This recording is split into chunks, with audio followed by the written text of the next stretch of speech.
This is the Platinum Podcast. I mean, we're pretty much in the podcast. We're already going into the shit we want to be talking about. So I might as well just welcome you to the Platinum Podcast right now, right? Yeah, for sure. Yeah, You're already in it. Yeah, let's get started, I think. Yeah. So tell me a little bit more about your type of training. So in terms of how I train, I learned a long time ago that the psychological benefits of training are more important than the physical. Mm-hmm. And a lot of people really focus on training your body. I'm interested in how the gym can make you better outside of the gym. So in every other aspect of your life. So I'm a big believer that a proper training program or exercise program can make you better at your podcast, can make you better in your relationship, can make you a better son, a better daughter, a better father, a better mother, a better lawyer, a better accountant. So I'm really interested on facing physical challenges inside the gym that force me to face what I call the moment. And that's the moment where you either choose to persevere and plow through. And I think that's an important skill to learn in life, or the moment you choose to quit. And by the way, quitting can be an equally valuable teacher. The negative feelings that result from quitting, the shame that results from quitting, failing can be a great teacher. And so for those reasons, that's a platform that my training has been built on. Yeah, I love that approach because for a long time now, training myself physically hasn't been really about what I look like or anything like that anymore. It's really about how my brain functions and how good I am at my job and how I perform and how I show up in the world.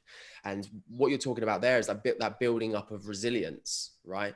How do you think that exerting yourself physically better enables you to deal with your everyday life? You know, I think the biggest thing is it's a safe place to test failure. You don't want to fail in the real world. That hurts. If you fail in a relationship, your girlfriend or your boyfriend is gone. If you fail in a job, you could be fired or lose your business completely. If you fail in a life and death situation in the real world, well, you die. There's a real consequence. And I've worked with people, tier 1 assets in the United States military, special operations, if you will, that death could be a real result of them not looking after their fitness. The gym is a safe place because you're in 4 walls. There's no inclement weather. The world can't just wipe you away.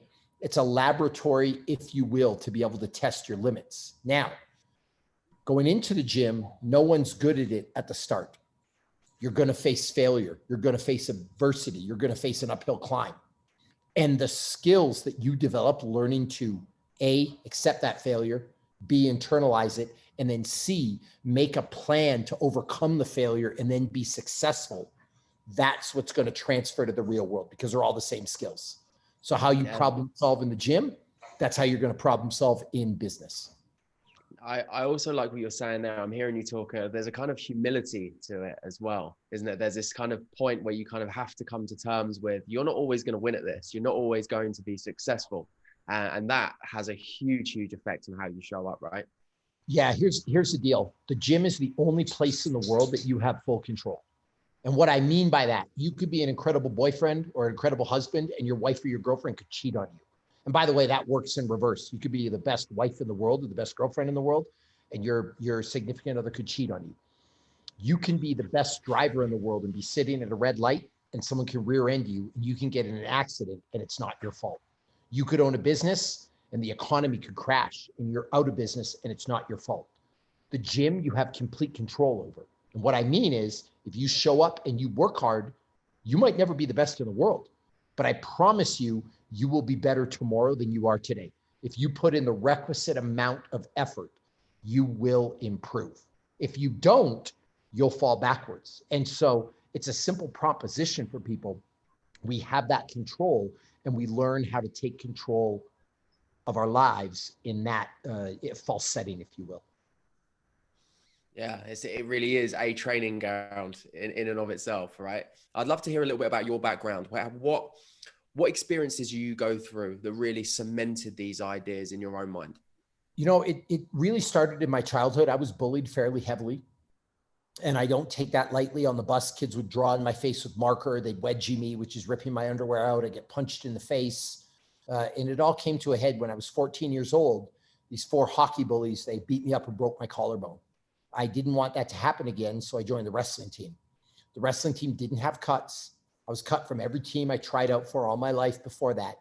And they welcomed me in. My first year, I lost all 40 matches. I was absolutely terrible. My second year, I won 1 out of 40 matches. So imagine in 2 years of competing, I was successful once out of 80 times. And I didn't know how to get better, but I didn't want to quit. So I found the weight room and I started working out. And a lot of it was self-taught, although there were some people in my high school who helped me along the way. Some teachers. I'd love to pause you just there, because that Sure. part is really, really key for me. It's how do you teach that? That always interests me, because not most people will not fail that many times over and over again, especially at the age of 14, and then still continue. How do you flick that switch at such an early age?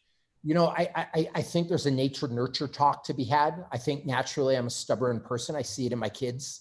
My 4-year-old is the most stubborn human being you can imagine. And I just think he's like that. I think I was wired like that. The other thing is when you're bullied and you're beat up and you're sad and you're scared and you don't know what else to do, you have no other option. And the third, I was too young and stupid to know any better. You see, when you're 30 or 35 or 40, your ego is all wrapped up in what will other people say and what will other people think. It's wrapped up in failing. It's wrapped up in what are the people on the social media going to say. You're worried about impressing people by buying things you don't want. And by the way, you're trying to impress people you don't even care about.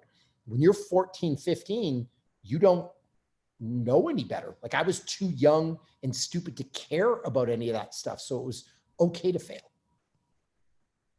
Yeah, no, I appreciate that. I appreciate that. So, I just, as a deviation, I've seen some of the training with your son, and I think it's absolutely unbelievable. I can see where he's going to get the stubbornness from. Yeah, and working with him. But if I was to now project that forward, if I was to give advice to a 40-year-old, if you want to learn how to fail, you honestly, I would tell people to just get over yourself.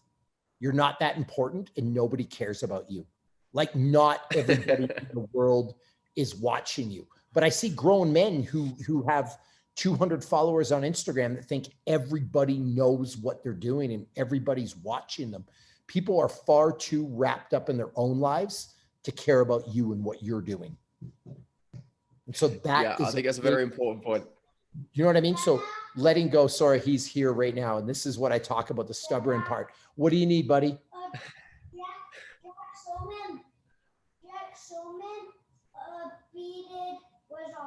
Oh, good. Well, I'm on a podcast. You go downstairs. I'll come check it out later. So this is what I'm talking about. And I talk about like a nature nurture thing. He was tucked away in bed. I told him, don't get out of your room. I got a podcast to do. It's really important. And he will he is on it. So that's what I mean. Like, look, I've got things to do. Yeah, he's got things to do. And I think that's how I was. Like, I just was not going to be stopped. But to circle back, the 40-year-old needs to get over himself. People are far too wrapped up in their own lives to care what you're doing right now. We all think we're the center of the universe, but that's not the truth. And at the time, it couldn't get any worse for me. When you get beat up and your collarbone broken, losing a wrestling match isn't a big deal. Yeah, for sure. I guess you need to make the stakes high enough. And when you're that age and you're kind of facing that kind of adversity, then there's only one way out, right? You know that the only way you're going to get out of this situation is to toughen yourself up and put yourself in a position physically where other people can't treat you this way. You got to deal with it. I come from a fighting background, but getting punched in the face is a lot easier than wondering where your next meal's coming from. I'll tell you that. Like it makes it less scary. And so back to the story, these older kids helped me with how to work out. And as I started to work out, I started to get better at wrestling. And then those losses started to turn into wins. And then with more winning, more weight training, came more confidence. And because I had built all those skills up of learning how to fail and then learning how to succeed, then I became really successful. I had a tremendous wrestling career. I ended up fighting in the Ultimate Fighting Championship, which is the highest level fight organization in the world. I won submission of the night. At one point, I was second in the world for amateur kickboxing. I won a Brazilian Jiu-Jitsu World Masters title. And so I was able to do all these incredible things based on that experience of finding the weight room, if you will, from all of that failure in wrestling. And that's where I really learned that the weight room or training can help you in the other areas of your life. Because if I didn't wrestle and then didn't find my way into that weight room, I honestly don't know where I'd be right now. I certainly wouldn't be talking to you on this podcast. You wouldn't know who I was. 100%. I mean, training physically completely saved my life. It's in a similar sense. So I was living by myself when I was 17. I ended up getting into boxing, and I got into boxing because I wanted to be able to look after myself. Ultimately, it came from a place of fear. I didn't feel safe in the world. So the only way to create that safety for myself was to be able to protect myself against the people that were victimizing me at that time. And I think it's so common for everybody that gets involved in fighting in any capacity. It actually ultimately starts from a place of fear, in my opinion. Would you agree with that? Well, and the other thing, yeah, because getting punched in the face in training is a lot easier than getting victimized in the real world and living that fear. So you take control of your situation. So what did that lead to? I'd love to talk a little bit about your UFC career, because this interests me a lot. You're on Ultimate Fighter second season? Yeah, I was on the second season of The Ultimate Fighter. I had a terrible experience. I actually blew my shoulder out. So I tore my labrum, my bicep, and my rotator cuff all in one shot. Sure. Thought my fight career was over. I was able to meet a person who's one of the better physiotherapists in Canada at the time. I did a lot of rehab. He really helped me. Had a couple of surgeries.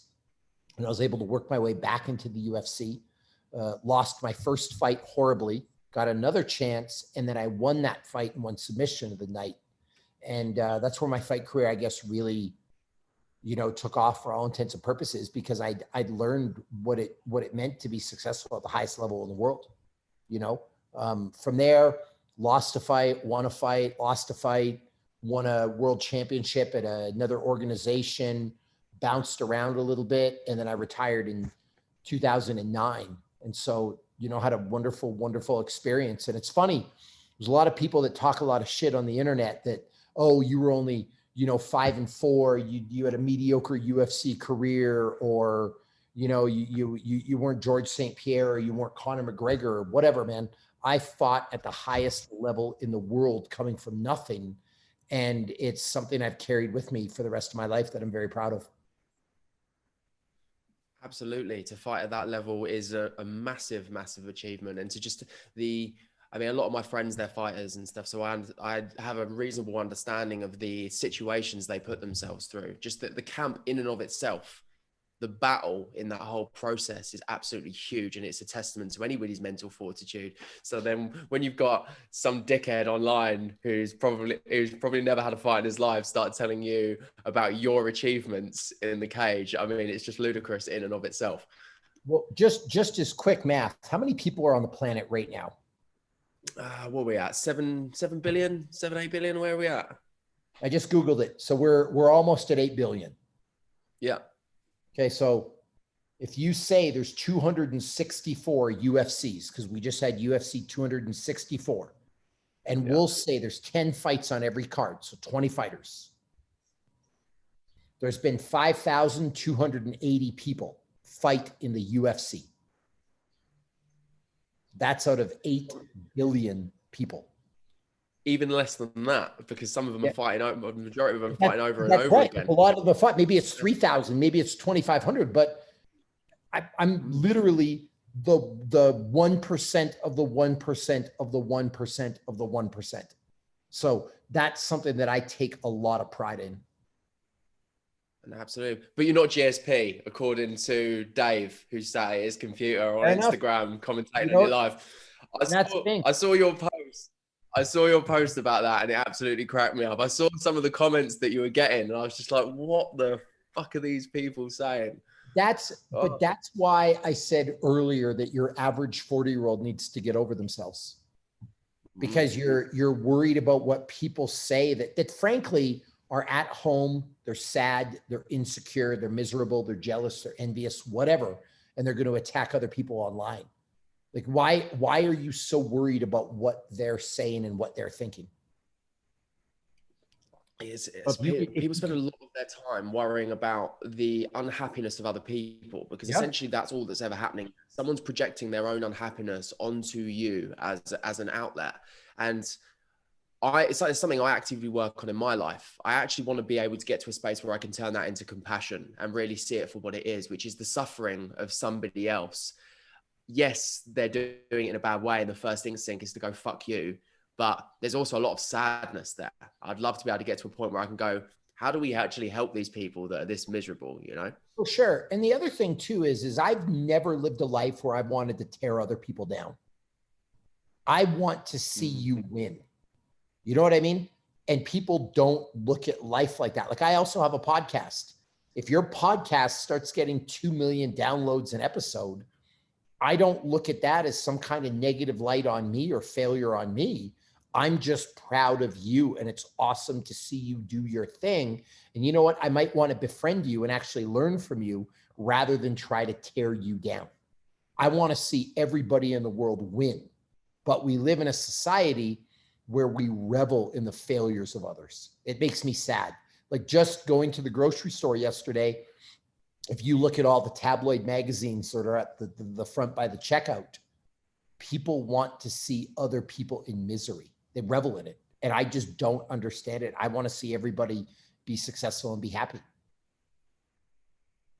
Yeah, it's because there's something natural in human beings that if this other person is less than, or if I can depict them to be less than, then ultimately that makes me more than. And it's this false, it's a false belief, because it's not the reality. And so I deal with a lot of the mindset content for Platinum University. So this is a topic that really interests me, because I see so many people fall into this pattern, and it really interests me to try and be able to flip this on people and really get them to understand, because ultimately what they're trying to do is make themselves feel better. That's the end goal, realistically, but they've just got a really shitty strategy about making that happen. What advice would you give to these people? What kind of strategy would you give them to really realize that this isn't going to work for them? This isn't going to get their end result and make them feel better. If you truly want to be better, and that's what you're looking to do, you want to be better, you want to be more successful, you want to make more money, you want to have a better love life, like whatever your goal is. When you see somebody who has what you want, rather than try to tear them down, why not try to learn from them?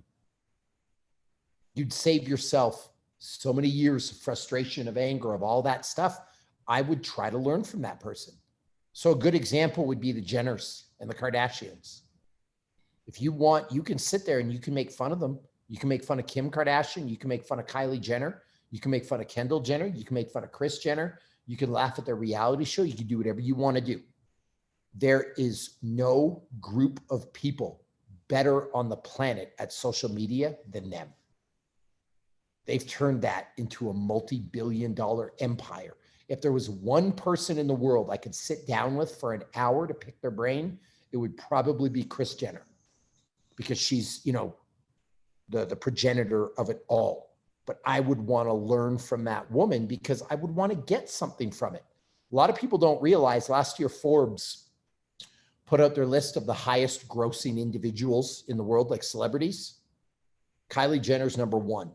She made more than number 2, 3, 4, and 5 combined. You don't think I want to learn from that person? Like, if you want Platinum University to grow, you don't think she'd be a good person to sit down and talk to and figure out what she's doing? That's my advice to other people. I look at The Rock and he's ultra successful. I want to know what he's doing to be successful. And so I wish these people well, but I research them and want to learn from them so I can be better myself, versus just hating them for no reason. Well, there is a reason. You're jealous. But if you just sit and hate, that is not going to get you out of the mess or the predicament that you're in.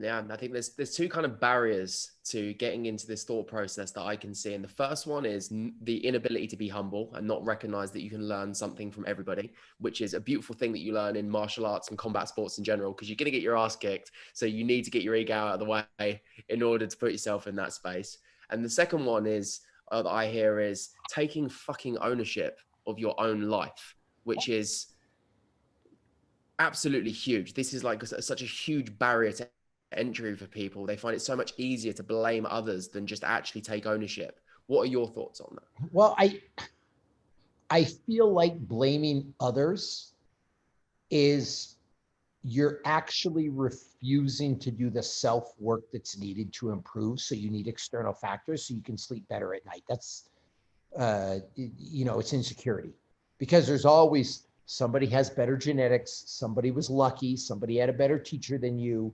There's always a reason. And if you don't look inward and do the real self-work that's necessary for change, and listen, it's not easy. It's not easy to look in the mirror and admit you're terrible at something. It's not easy to look in the mirror at the reflection looking back at you and admit that you're scared. It's not easy to want to change. But if you can do those things and get rid of the excuses, that's where you're really, really going to be successful. People just don't want to do it because self-work is the hardest work that a person can do. Blaming others is the path of least resistance. It's just easier.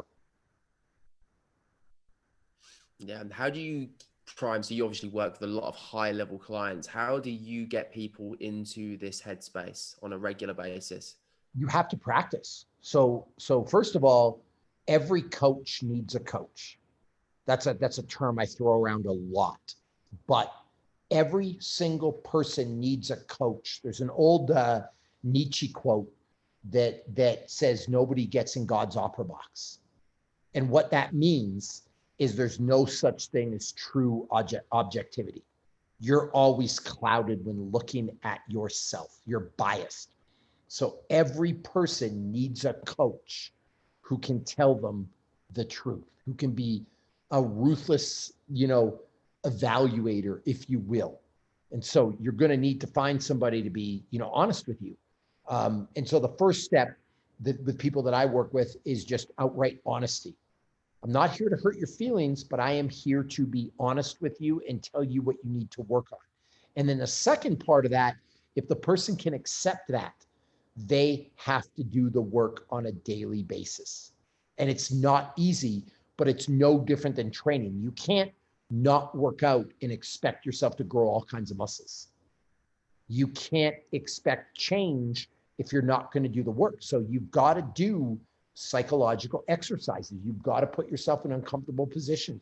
You've got to ask yourself hard questions. You might need to go to therapy. You might need to read some self-help books, but you need to do the real work.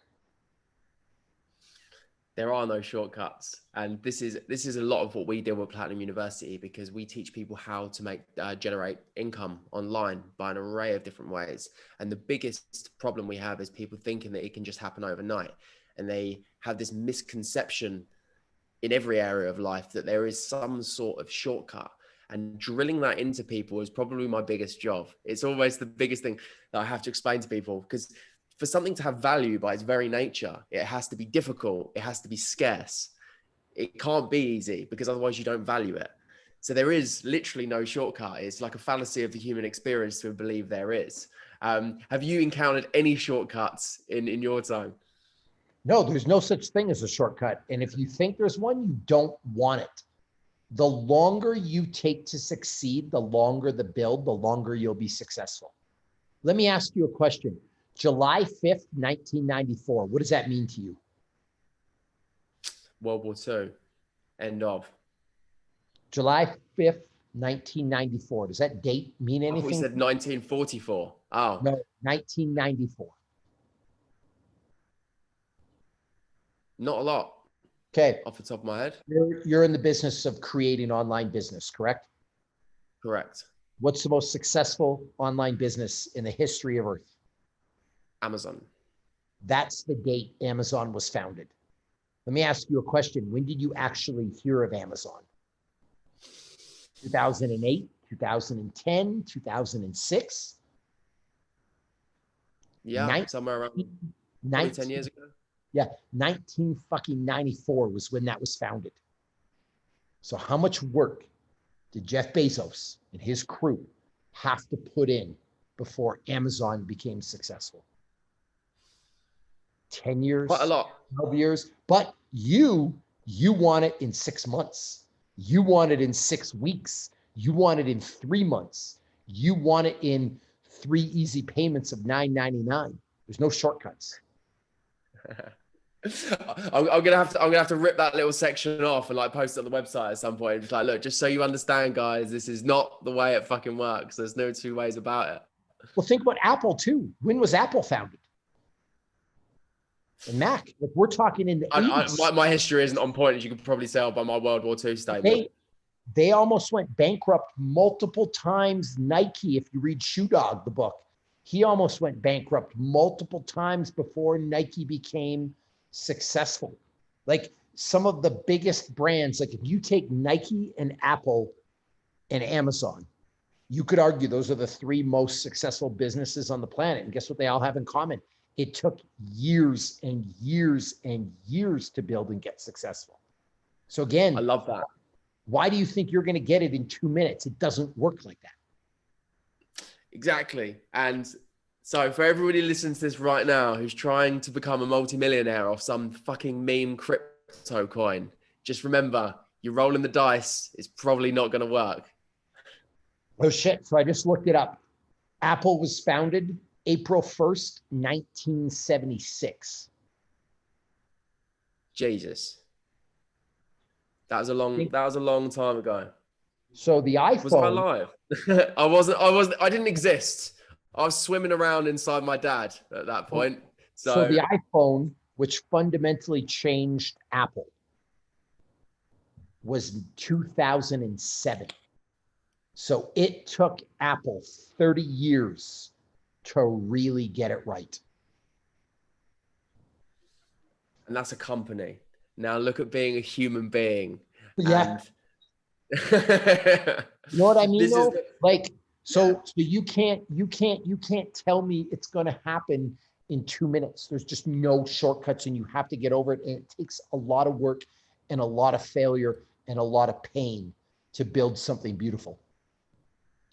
I want to talk about that because pain's another interesting topic, because I feel a big problem is that people spend so much of their time trying to avoid pain rather than actually move towards it and embrace it. Because the very nature of the human experience is you're going to encounter pain. But if you spend your whole time avoiding it, then it becomes suffering, right? What are your thoughts on pain and how to continuously do it in a constructive way? Well, pain is relative, because what's pain to one person may not be pain to another person. Now, a good quote that like would sum up what I'm trying to say is, remember when you wanted what you have now. Because there was a time you would have killed to have a podcast. There was a time you would have killed to make $10,000 a month or $15,000 a month or $20,000 a month. So why is that not enough right now? People, they feel pain because they lack gratitude. And one of the things that I learned in my life is the world is cruel and it can always get worse.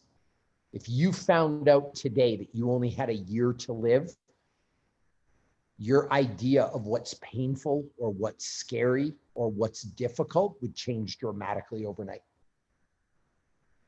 So again, it's learning how to put things in perspective. And what a lot of people think is pain isn't real pain. Like, I'm sorry you had to settle for the 3 Series Beamer instead of the 5 Series. That's not pain. Tell that to these 20-year-old kids. These are the ones that need to hear this shit. They need it. You know what I mean? Like, that's a real thing. And so I think it's doing some real evaluation on what's truly important in life. And what do you do on a regular basis to solidify, to reinforce those neural pathways? You know, one thing is gratitude journaling is important. I think it's really important, whether that's journaling on a piece of paper or whether it's doing it in your mind. I think it's really important to take time out of your day to be grateful for the things that you have and enjoy life. I think that's the number one way to develop that capability, because otherwise you can fall into a very negative, path of thinking that all you do is complain that all you're doing is being miserable, that all you're doing is crying about things that don't really matter. And it's easy to fall into that trap, especially if you're surrounded by negative people. You know, there are That's people who definitely a yeah, there are people who show up to the nicest 5-star resort in Bali and complain about it. You're lucky you can go there, and lucky you're in one of the most beautiful places in the world. Like, so what? The sheets weren't tucked into the hotel room bed the right way. You understand what I mean? And so, and that can become a real negative pattern of thinking for people. So I think it's really important to take time out of the day to be grateful for the things you have. And I think that actually acts as a vaccine, if you will, against pain and suffering. Yeah, I couldn't agree more. I think we have, as humans, we have this nature. We're kind of built as problem solvers to a certain extent, which is great. There's things to be solved. This is how we grow. This is how we get better. This is how we develop. But the downside of that is how we perceive these problems. And I think it can be very easy for people to spend so long fixating on the things that they're trying to fix, adapt, control, or change, that they completely forget to give any attention to the things that they've already made really beautiful in their lives. What are some of the things that really made you recognize that in your own life? You know, the biggest lesson is when I lost my dad at 20. So I was really close to my dad. He was my best friend. I loved him more than anything in the world. And I was going home for Thanksgiving to visit my parents. I was in university. I really missed them. And I got a call. My dad had a heart attack and he was in a coma. He was without oxygen for 30 minutes and he wasn't going to make it. And, you know, I'd lost my dad for the rest of my life. I never had a chance to say goodbye. I never had a chance to tell him how much I loved him. I never had a chance to really do any of that.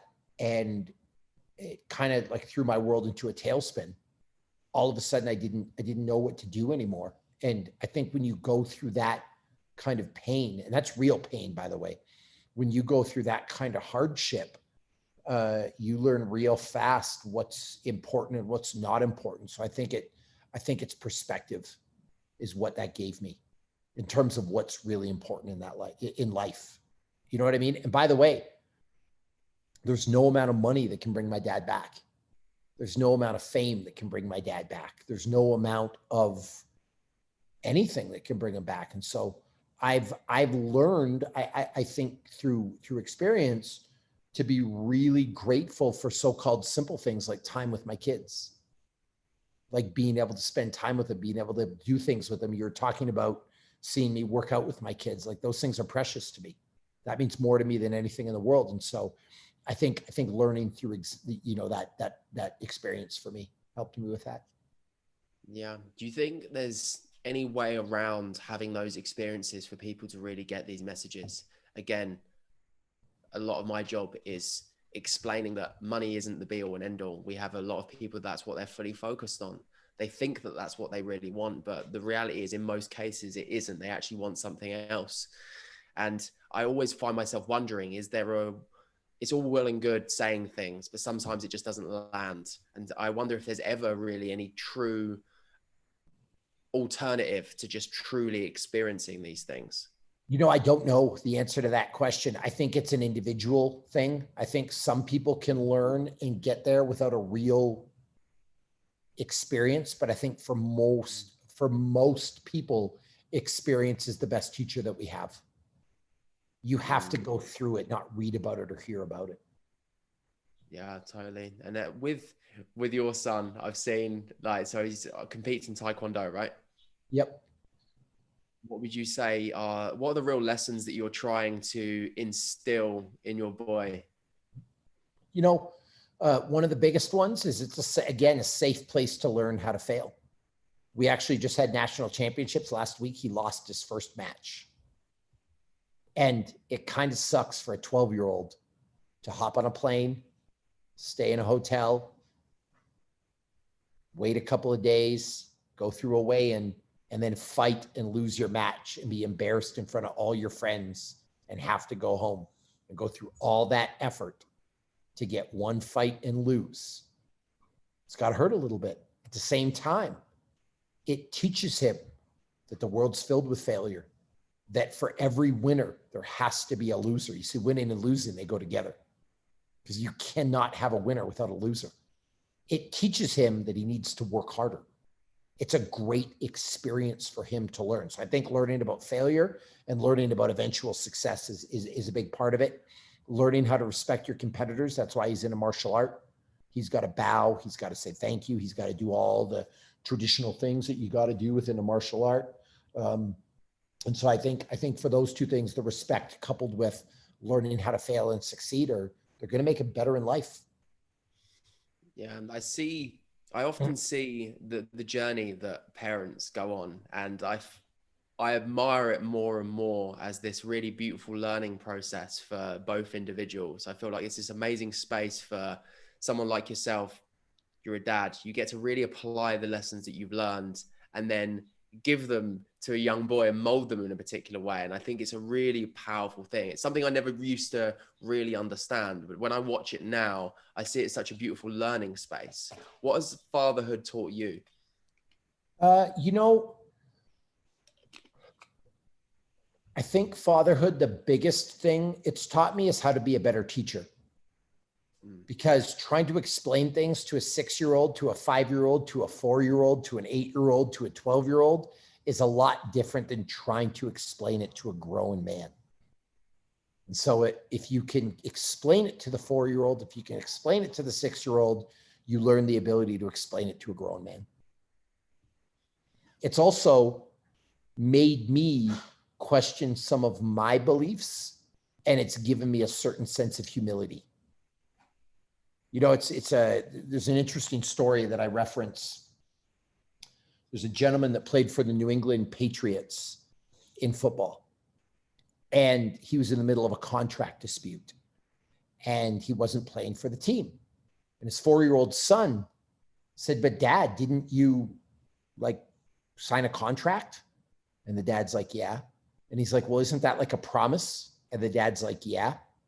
So the kid said, "Why aren't you keeping your promise?"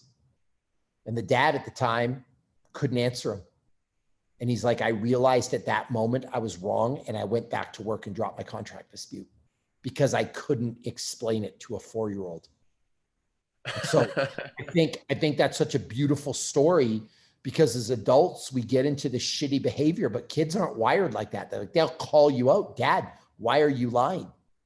Dad, why are you being sneaky? Dad, why are you understand what I mean? Why are you stealing? Why are you?" They don't understand. And so there's a certain sense of humility you get from kids because they see through all the bullshit. It's that beautiful innocence, isn't it? Because Yep. I guess at the very core of everything, I often talk about this with my clients when I say, because I have a pretty sketchy past, to say the very least. I was involved in a lot of different things, so a lot of them illegal. And the problem was I was so distorted in what I was trying to achieve and what I was trying to do that I kind of had no real connection with the simplicity of the human experience, which is do the right fucking thing, be a decent human being. And there's some very simple principles that if you stick to by just not being an arsehole, life becomes so much more simple. And the beauty of children is they kind of they boil things down to first principles almost, don't they? Yeah, And you there's can't something really explain the powerful bad there. behavior to them. They look at you and they say you're wrong. And so you really have to learn to be a stand-up person. And so that's what it's taught me. No. If I can't explain it to my kid, I don't want to do it. What's some of the things he's called you out on recently? Lying.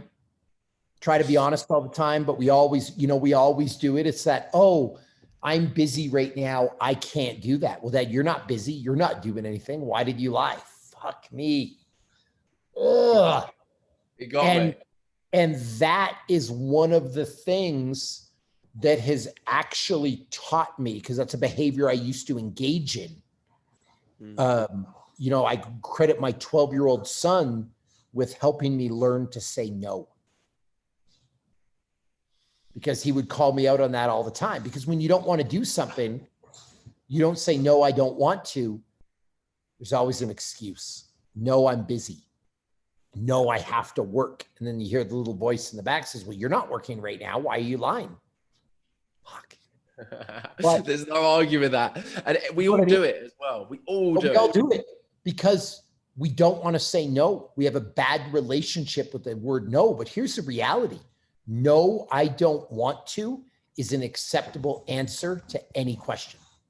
Totally. I had a really good saying is no is a complete sentence. Yeah, that's it. Like that's, I don't have to explain anything to you. I always talk about drinking in this regard because there's a lot of peer pressure around drinking. Mm. You say to me, do you want to drink tonight? I can't just say no. I say, no, I got to drive. You know what I've just done? Given you a problem to solve. So now you say, what if I get you an Uber? Yeah. Well, actually, I got to work early. And you're like, well, no, you don't. I actually know your boss. Yeah. And you can get some time off and work later. Where's my excuse now? And I just look like a fraud. And now you know what I end up doing because I'm embarrassed? I end up drinking because I don't know what else to do. Versus how many times have we all done that? We've gone down that cycle of just coming up with one excuse after the next. And just ultimately what it boils down to is I don't fucking want to do it. Versus no, I don't want to do that. End of story. You know, and I promise you, there's been a situation in the last month that you've been in where you've said yes to something you didn't want to say yes to. And then you're resentful, you're angry, you're miserable because you couldn't say no. And so that's an area where the kids will call you out because they know you're lying. They're like, why didn't you just say no? Yeah. I think we all need that because I'm aware of this whole dynamic that plays out and I'm conscious of it, but I think we all still fall into it. And the beautiful thing is when the child just comes in and completely calls you out on it. One of my favorite ones, which is sort of something I saw you talking about on your Instagram, is when people say they don't have enough time. Now, we all fall into the habit of saying that, but it's just not fucking true. The reality is you didn't make enough time because you don't really want it enough, right? Yeah, you'll make time for something you want. Yeah. You know what I mean? It reminds me of back in university where you ask a girl out and she doesn't really want to go out with you. And you're like, hey, do you want to hang out Wednesday night? No, I can't. I don't have time. But then she's out with her friends. She's going to a movie. She goes on a date with some other guy. She does something else. Well, no, why didn't you just tell me, no, you don't like me? It sucks to be on the other end of that. I would rather people tell me no and the real reason behind it, not make up stories that clearly aren't true. Because you say you didn't have time to work out, but you had time to binge watch Game of Thrones. I mean, Game of Thrones is good. It's good. I get it.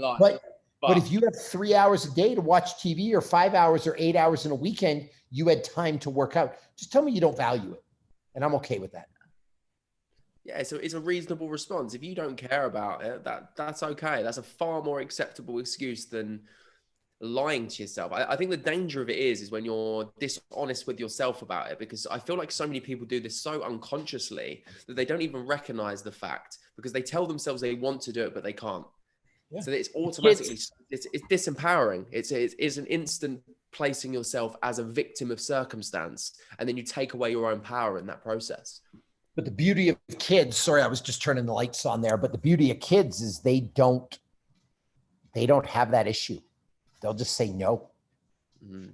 So having them to call you out on it. So that's what's taught me as a father is just learning to be more aware of how I talk, how I behave. And frankly, I want them to grow up to be kinder, to be more humane, to be more accepting of people. And so you have to learn how to edit how you talk in front of them. Mm. I think that's really valuable, actually. And that's something I'd love to hear your perspective on. Because you're a savage. So when you're a savage, compassion, empathy, they're kind of human emotions that have to be put to the background for quite an extended period of time. I mean, if you're elbowing someone in the face, you don't really have too much place for empathy in that moment in time. So what was the process like? Because you're now saying, obviously, you value this, and this is something you want to instill in your children. What does that look like to you, cultivating that in your everyday life? Well, I think it's being cognizant of old patterns that we have psychologically, mentally, and the way we were raised. And rather than just doing what we were taught to do or doing what we always did, learning to see other people's point of view, learning to examine your behavior, and then be willing to change it. Yeah. It was a difficult, the reason I asked, because I'm personally really interested in this, because I found this was something I had to actively work on. I went through a rough stage in my life where I had a mental breakdown, and I realized that empathy and compassion were two things that I'd almost kind of suppressed and just pushed out of my life because they didn't serve any purpose in terms of my own survival, my own protection. So then it became an unconscious pattern of almost just looking out for myself, which I feel like is a really dangerous space to be. Are there any particular things that you did that really helped cultivate that? Yeah, I think it is doing an exercise where you put yourself in somebody else's shoes. Mm-hmm. You know, we're selfish people. And I think we always think, what about me? But we rarely sit and stop and think about how our actions affect other people. Mm-hmm. And so when I learned to start putting myself in other people's shoes, I was able to develop that empathy and I was able to see things from a different angle. Because you and I can be in an argument and there's my truth and your truth, and neither of them are true. That's the reality. And so me learning to see things from your perspective versus saying, that's my word, I use it, you know, or me saying, well, that's the way I do things. That's the way I'm going to do it. That doesn't help anybody and it doesn't help us get closer. And so many problems in the world could be solved if we could just put ourselves in another person's shoes versus being worried about our beliefs and our thoughts. I think that's a key point there as well. I suppose one of the biggest mistakes in the human experience, I believe, is that people assert opinions as facts. And I think that's so important to nail down, is that nobody really knows what the fuck's going on. Like, yeah. we all think we know what's going on, but we're all absolutely fucking clueless, in my opinion. Again, it goes back to that saying I said earlier, nobody gets in God's opera box. There's no such thing as objectivity. Like, you don't know what's happening. And here's the other thing. I always say this, feelings are not facts. So I get you feel a certain way. That doesn't mean it's the truth, and that doesn't mean it's factual. 100%.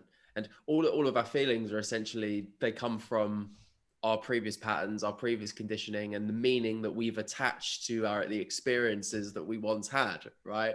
So it's all completely subjective. I mean, and we all then feel responsible for other people's emotions and other people's feelings. We can't possibly be responsible for other people's emotions and feelings because it's so subjective and so distorted. But if we can understand or have a little bit of understanding of where they come from and put ourselves in that person's shoes, it would bridge the gap between us. Yeah, totally. I love that really holistic approach. And I love it coming from someone like yourself, who, like I said, you're a savage. You're an ex-UFC fighter. You train at a ridiculous pace and a ridiculous level. And you still come full circle and prioritize what's important. I'll give you an interesting point of view. Why do I have to be a savage because I fought in the UFC? Because the UFC is not a fight. It's a sport, by the way. Do you know what I mean? It's a great sport, but there is a difference between being in a street fight with weapons or getting hurt or really hurting somebody and being in a ring in a controlled environment with a referee and doctors at ringside. Those are two wildly. When I say savage, I don't mean like an unconscious animal. What I mean is no, I get it, but you understand what I mean. Like, those are very different things. And so again, and the reason I brought that up and questioned you on that is because, again, that's perspective. You see, to a person on the street that's never been in a fight before, they look at UFC fighting as barbaric and violent and angry. To someone who's trained, we look at it as a sport. Again, two things can be true at the same time. You understand what I mean? Like, it's just a different perspective. Yeah, totally. No, I totally understand that. I think I'd love to hear your perspective on how things played out of the weekend with Dustin Poirier and McGregor. What was your thoughts on that? So if I was really honest with you, I think Conor was on his way to losing that fight. And I mean this, what's the word? Metaphorically, he caught a lucky break because I think if he doesn't break his ankle, I think Poirier knocks him out in the next round. So I think him actually breaking his ankle kind of saved him a little bit in an odd way. Nobody wants to break their ankle, but I think it saved him. And then, so that's my first thought. I think Poirier was going to win. My second thought is, what a genius Conor McGregor is. He is sitting on the ground with his ankle broken. And the minute he gets the mic, has the wherewithal to start promoting the next fight. Started trash talking him, started saying shit. Like that to me is genius. Because he's learned how to manipulate people through social media, through interview skills, through mic skills. Like that was the moment for me. I was like, damn, this guy's good at his craft, at what he does, because he's set himself up for another ginormous payday. It's powerful what he did there. I think because he was really struggling to get into Dustin's head this time. It wasn't really working. Dustin was obviously in a very, very different place. And he kind of almost had to take it to a wild level to even get Dustin's attention, to the point where Dustin's actually interested in a fight again now. Whereas realistically, Conor has no place having that fight again, at least from a competitive standpoint. No, he's able to put it together and make money. The other guys that are brilliant at this are Jake and Logan Paul. Do you know what I mean? They're great. I mean, so many people shit on them, but what they are doing is absolutely masterful. Here's the deal. They're making millions and millions and millions of dollars. And so I don't have to agree with what Conor said.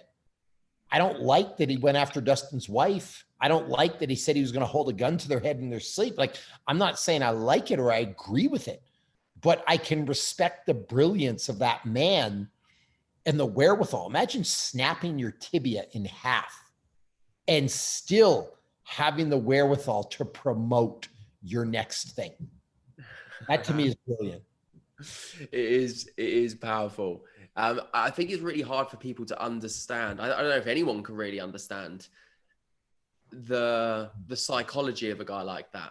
He's gone from essentially being on welfare like 4 or 5 years ago to being probably one of the biggest superstars in the world.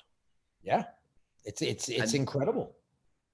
Yeah. So again, you don't have to like somebody, but you can learn from them. Yeah. So what have you learned from Conor McGregor in regard to trash talking and calling people out? You know, a lot of it is to be committed to your craft, committed to your goal, committed to your thing 24/7, 365, regardless of circumstance. You break your ankle, your eye's still on the prize.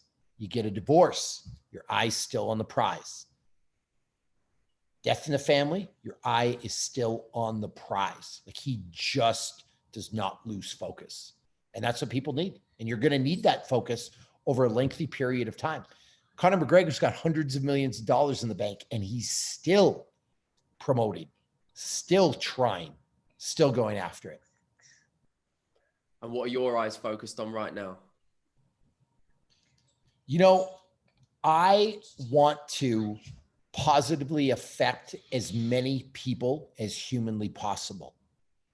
So I have a goal of making a lot of money, because the more money I can make, the more people I can help. That's just reality. You know, there's a lot of people out here that's like, oh, money's the root of all evil. No, you can help people with a lot of money. You know, the good I could do if I had Jeff Bezos money, it'd be incredible. Like the lives I could change. And so I want to make a lot of money and I want to help a lot of people. And that's my goal. And so 24/7, 365, I'm constantly focused on being better than the person I was 10 minutes ago, being better than the person I was yesterday, being the person I was, last week, so that I can get that goal. Buddy, Dad's doing a podcast. You need to go to bed, okay?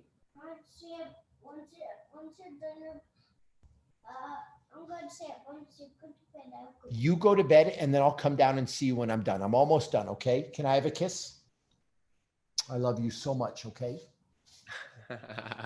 He's my little fella. Oh, he's cool. He is cool. So I'd love for you to tell people what you do, where you're doing it, and this impact you're having so people can find you, man.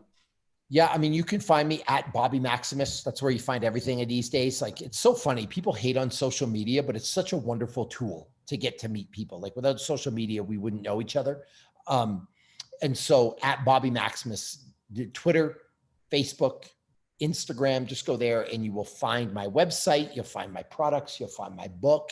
You'll find my online course. Like just go there and find me and start following, and away you go. You know what I mean? Yeah. And I just want to expand on one thing because I got a little distracted by my little guy. No. There's an important lesson there. I've crafted a life where I can do stuff like this and still be around my family. I've crafted a life where I can be a positive influence on my kids. Like he listened to a lot of this podcast. That's going to positively influence him. Can you imagine the global effect of listening to your parents talk about stuff? All the lessons that you had to learn. Can you imagine you heard your parents talking about that from the day you were born? What a different person you'd be, how much better of a person you'd be, how much improved you'd be. Do you know what I mean? And I've been lucky enough to turn a hobby into a job I love and a passion and a vehicle to help other people. And that's really what I want for people. When I say help people, I'm not necessarily talking about helping them out of poverty or, bigger picture stuff. I want to help people live a better life. I want everyone to be happy. Because life's short. Same vision. Do you know what I mean? Life is short. And so away you go, you got to work at it. And we get way too worried about things we shouldn't be worried about. We get way too wrapped up about things that are not important. And so that's my real goal, is to really help people. And I think people can do that. I think it starts really honestly with exercise. And by the way, learning how to take care of the one thing you should be taking care of. A car, my friend, is replaceable. A house is replaceable. A chair is replaceable. The shaker cup is replaceable. You know what's not replaceable? Your body. I think that's a powerful little mic drop moment for everybody listening to this podcast. I think I feel like you have a lot of value to add to the world, man. And I really hope this podcast plants a few seeds for people, because that's truly my goal with this, is to have interesting conversations with people that are living happy and fulfilling lives, because those little gems, those little experiences, when verbalized, I hope that really inspires other people to go out and get after what it is that they want as well. And I think you've done a really powerful job of articulating some really powerful concepts that are going to be really powerful, hopefully for your son listening, and for anybody else's sons and daughters that are listening to this as well. No, I appreciate that. And really it's about taking control of your circumstance and taking control of your life. And I've learned to live by the rule, control what you can control. And you can't control what the world's doing right now. You can't control the economy. I mean, maybe Jeff Bezos can, but you and I can't. You can't control if there's an asteroid that hits the earth. You can't control a solar flash. You can't control the coronavirus. But you know what you can control? Your health, your immune system, your wellness, your psychological health, your happiness. These are all things you have complete control of. So that's why for me, again, it starts with exercise, because I have complete and utter control over that. And what's the first step people can take? So people that want to work with you right now to help you to help them on that journey, where do they start? Where do they get direct access to this? You slide into my DMs, or you send me an email at bobby@bobbymaximus.com. But here's the deal. I'll be very honest with you. It's not going to be cheap, and it's not going to be easy. So you got to really want it.